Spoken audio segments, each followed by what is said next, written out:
You probably think 1960s marriages lasted because divorce was hard to get, or the wife had nowhere to go. That is the easy answer, and it is wrong. Back then, fewer than 1 in 5 couples ever split up. Today, it is closer to 1 in 2. The difference was not the law, and it was not money. It was 100 small things the husband did that almost no man does now. Here is the simple idea behind this whole list. A 1960s husband did not keep his wife by getting married once and then relaxing. He kept her by choosing her again every single day, in small ways. He greeted her like she mattered. He noticed her. He stood up for her. He never let the romance die just because the wedding was over. None of these were big gestures. They were tiny habits, repeated for 40 years, that told one woman she was still wanted. That is what kept a marriage alive. It was not a feeling they waited for. It was work they did. Hit that subscribe button, because this list will change what you think it takes to keep love alive. 20 things counted down. The biggest one is last, because number 1 is the thing almost no husband does anymore, and it is the one that held all the rest together. Number 20. He never stopped taking her out. The wedding did not end the dating. Friday night, he put on a clean shirt, she put on her good dress, and they went out, just the two of them. A picture at the drive-in, $1 a car, 2 coffees at the diner for a dime each, a drive with the windows down when that was all they could spare. The cost was never the point. The point was that one night a week, she was not a mother and she was not a housewife. She was his girl again, the one he had chased before the ring was ever on her finger. Marriage researchers who studied thousands of couples found it again and again. The ones who kept dating after the wedding stayed in love far longer. He never read the study. He just knew a wife you stop chasing is a wife you start to lose. He kept asking her out for 40 years. Number 19. He kissed her hello and goodbye every single day. Out the door in the morning, a kiss. Home at night, before he even took off his coat or set down his lunch pail, a kiss. It took 3 seconds, and it never got skipped. Not when he was tired, not in the middle of a fight, not after 30 years, when most couples just wave from across the room. It was a small promise, said twice a day without a single word. I am still here. You are still the one. Studies of long marriages keep finding that these tiny daily moments matter more than one big romantic gesture a year. He never read those studies. He just knew the math of it. A kiss skipped today is a stranger across the table in 10 years. He never walked past her. Number 18. He told her she looked beautiful, out loud. A new dress, her hair set in rollers the night before, or just a plain Tuesday over the ironing board. He said it, and he meant it. He never let himself only think it, because a compliment she cannot hear does her no good at all. A lot of men today say they show love by what they do, not by what they say. But a wife cannot warm herself on words that never leave your mouth. Marriage researchers found that husbands who keep saying out loud that they admire their wife build some of the strongest marriages of all. He never saw the research. He just knew a kind word costs nothing, and a wife remembers every one. He said it out loud. Number 17. He brought her something small for no reason at all. A few flowers cut from along the back fence. A nickel. Hershey bar from the filling station. A movie magazine he passed on the rack and knew she would like. It cost next to nothing. And that was the whole point. It was not an apology for something he did wrong, and it was not a holiday he was supposed to mark. It was plain proof that he had thought about her when she was not even in the room. A gift on your birthday says you remembered the date. A gift on an ordinary Wednesday says you remembered her. He carried home those little things for 40 years. She was always on his mind. Number 16. He showed her respect in public. He opened the door of the Chevy before she reached for the handle. He walked on the street side of the sidewalk, putting himself between her and the traffic, the way his own father had walked with his mother. He pulled out her chair at the supper club. None of it was for show, and none of it was because she could not manage on her own. It was a quiet language that told the whole town and told her that she was a woman worth protecting. Today, we are told those small manners are silly and dead. But a wife treated with care out in public feels safe with him in private. He never read that in a book. He learned it from watching his father. He treated her like she mattered. Number 15. He bragged about her to other men. Down at the plant, at the Elks Lodge, on the church steps after the service, whenever her name came up, he spoke well of her. Her cooking, her sharp mind, the way she ran the whole house on one paycheck. He never joined in when the other men sat around running down their wives, and he never once made her the punchline of a joke to get a laugh. Word travels fast in a small town, and it always found its way home that her husband was proud of her. Marriage researchers even have a name for it. They call it fondness and admiration, and they say it is one of the surest signs a marriage will last. He never needed the name for it. He talked her up behind her back. Number 14. He never embarrassed her in front of people. If he disagreed with her, it waited until the two of them were alone.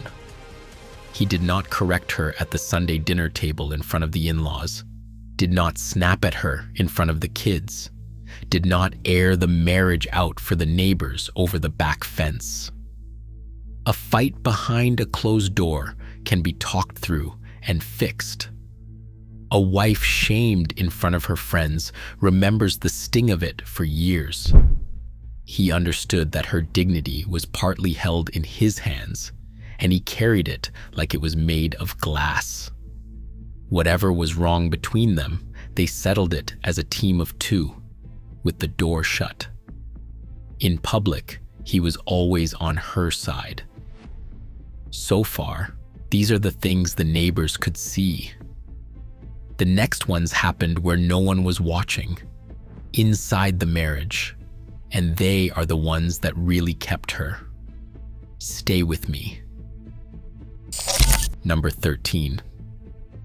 He sat down and listened to her day.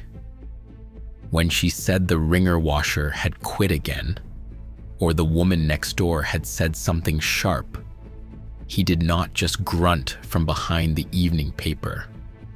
He folded it down, looked at her, and actually listened.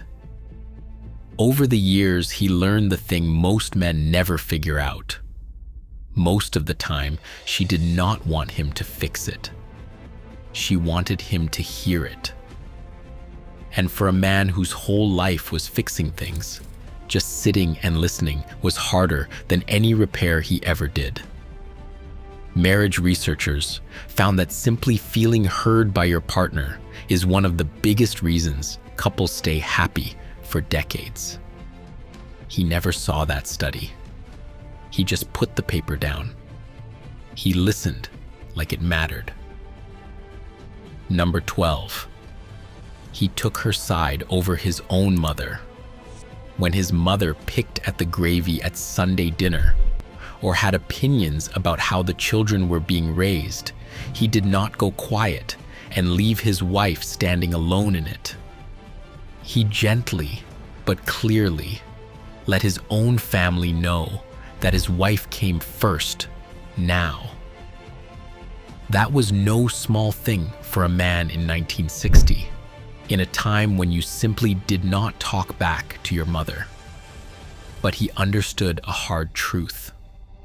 A wife who feels her husband will not stand up for her slowly stops trusting him with anything at all.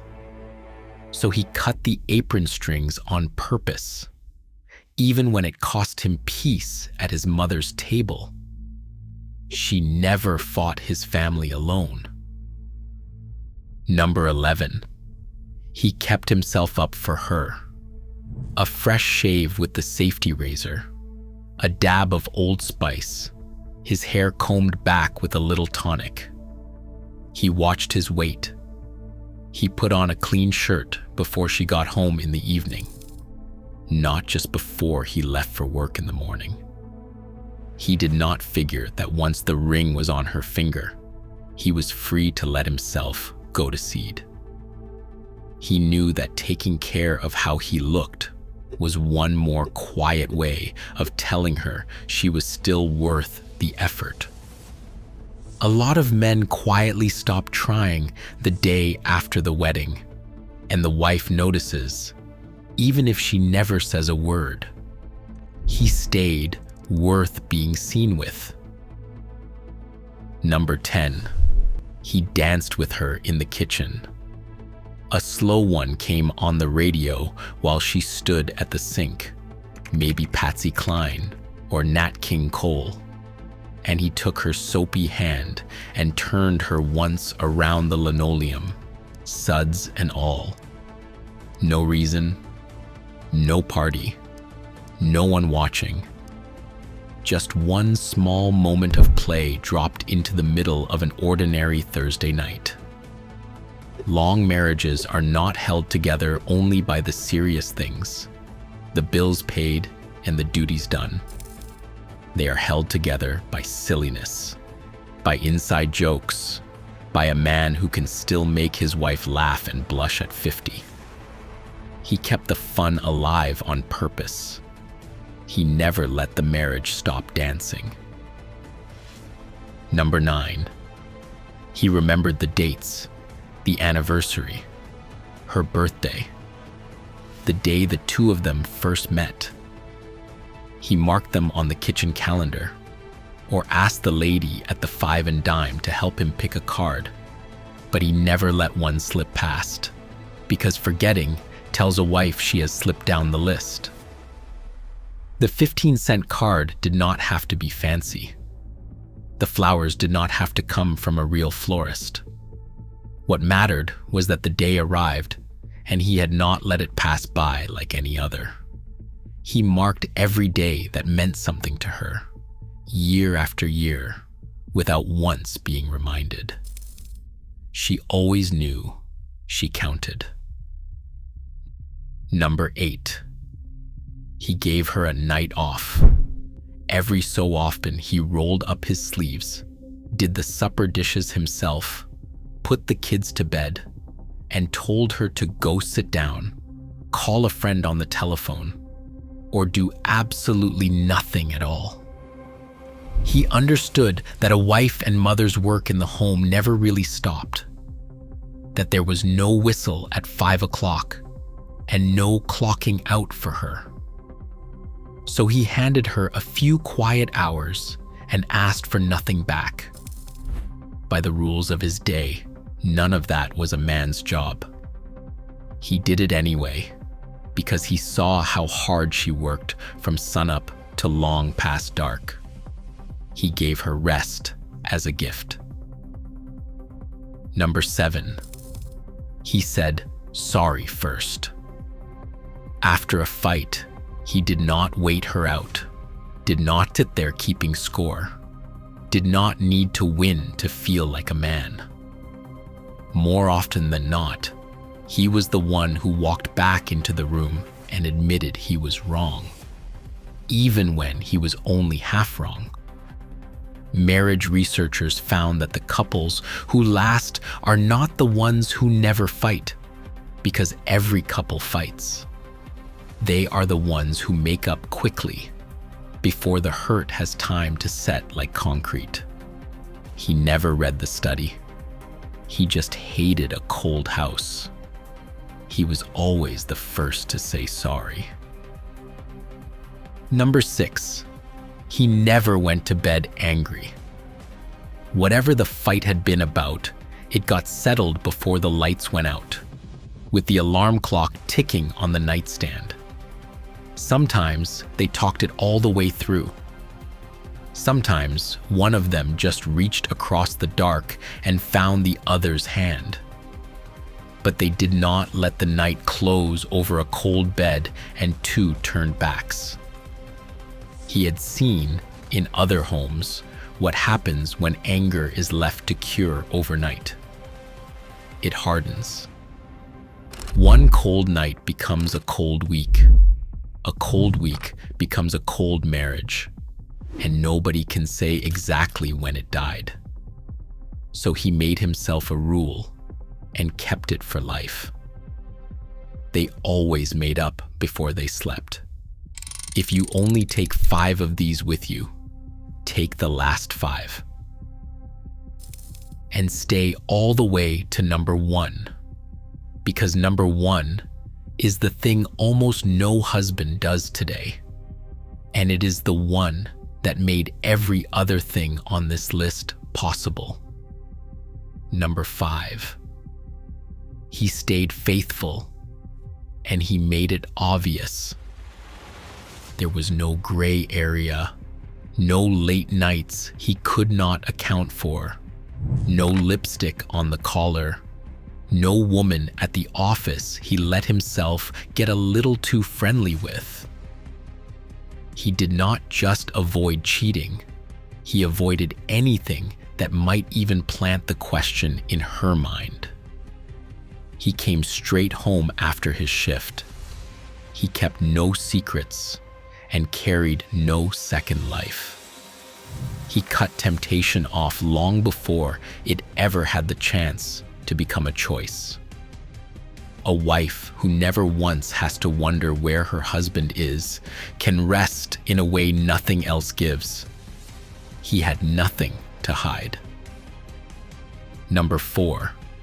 He held her hand in public, even when they were both old.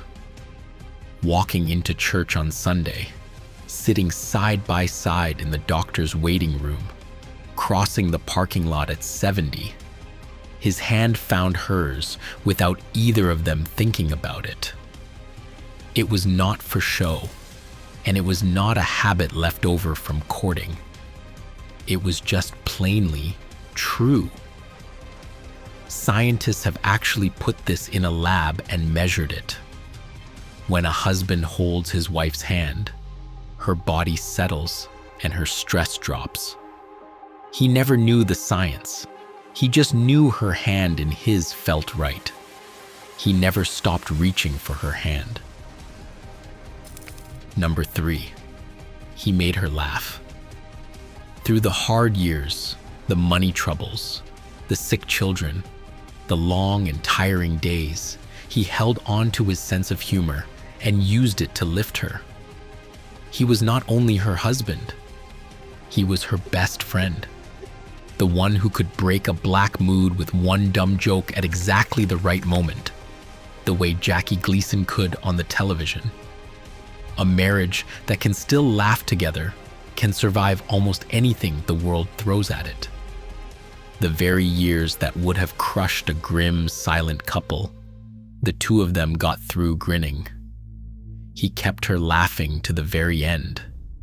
He stayed fun to be married to. Quick thing before the last one. If this has been worth your time, tap that like button. It helps a small channel like this one reach the next person who needs to hear it. Number 2, he never used the word divorce. Not in the heat of a fight, not as a threat to win an argument, not even as a joke at a dinner party. In that house, leaving was simply not on the table.